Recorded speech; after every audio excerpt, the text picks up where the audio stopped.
யாரை கூட்டி வந்திருக்கீங்க? எங்க எங்க எத்தனை வயசு ஆகுது? 6 மாசம் தான். ஏதாவது லீவு அப்ளை பண்ணீங்க? அப்புறம் எப்படி தீபாவளி 4 நாள்ல அப்படியே 3 days தள்ளி விட்டோம். அதுக்கப்புறம் மண்டே ஜாயின் பண்ணிட்டீங்க ஆஃபீஸ்க்கு? அப்படியே ஜாயின் பண்ணிட்டீங்க. சண்டே மண்டே டியூஸ்டே 3 நாள்ல ஃபுல்லா பிறந்துருச்சு. 4வது நாள் வேலைக்கு சேர்ந்துட்டாங்க. எப்படி இதெல்லாம் டெலிகே. அதுக்கப்புறம் கூட இப்போ வரைக்கும் சொல்லல. நேற்று சொல்றாங்க 10 நாளைக்கு முன்னாடி நான் கூப்பிட்டேன். என்ன ராணி அப்படின்னா வந்துடுறேன். சரி என் பையன் தான் கொஞ்சம் டிஸ்டர்ப் பண்ணிருக்கான். என்ன பெரிய பையன் தானே கூப்பிட்டு பார்த்துக்கோங்க.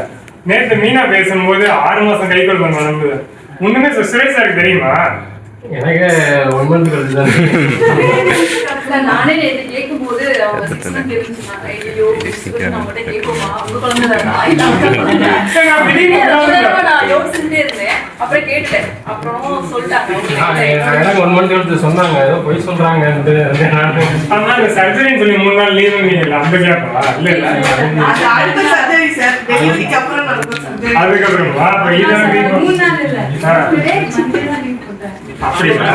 தீபாவளியிலே அப்படியே முடிஞ்சிச்சு. Okay right. சோ இவங்க வேற இல்ல. இவ்வளவு நாள் சுத்தி ஜெயிட் அப்படின்னு நீங்க கேட்டுக்கோங்க. எல்லாருக்கும் தெரியுது. உங்களுக்கு உண்மையிலே ராணியோட டெடிகேஷன் என்னன்னா வந்து நம்ம எத்தனையோ பேர் எவ்வளோ விஷயங்களுக்காக நம்ம லீஸ்டா லீவ் போட்டிருப்போம். எவ்வளோ நமக்கு ரீசன்ஸ் இருக்கும். இதுக்கு மேல ஒரு ரீசன் சொல்லிட்டு அவங்க லீவே போடாம கண்டினியூ பண்ண முடியும்னா என்னால இது எப்படி அவங்க பாராட்டாம இருக்க முடியும் எனக்கு தெரியல.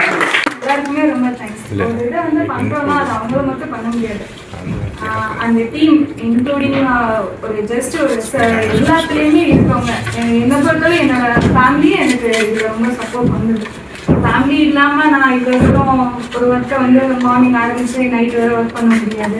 அப்புறம் எல்லாரும் சொன்ன மாதிரி ஒரு சின்ன பேபியை வச்சுட்டு நான் ஒர்க் பண்ண முடியாது. எல்லாத்துக்கும் ரொம்ப thanks. Special thanks to Suresh sir.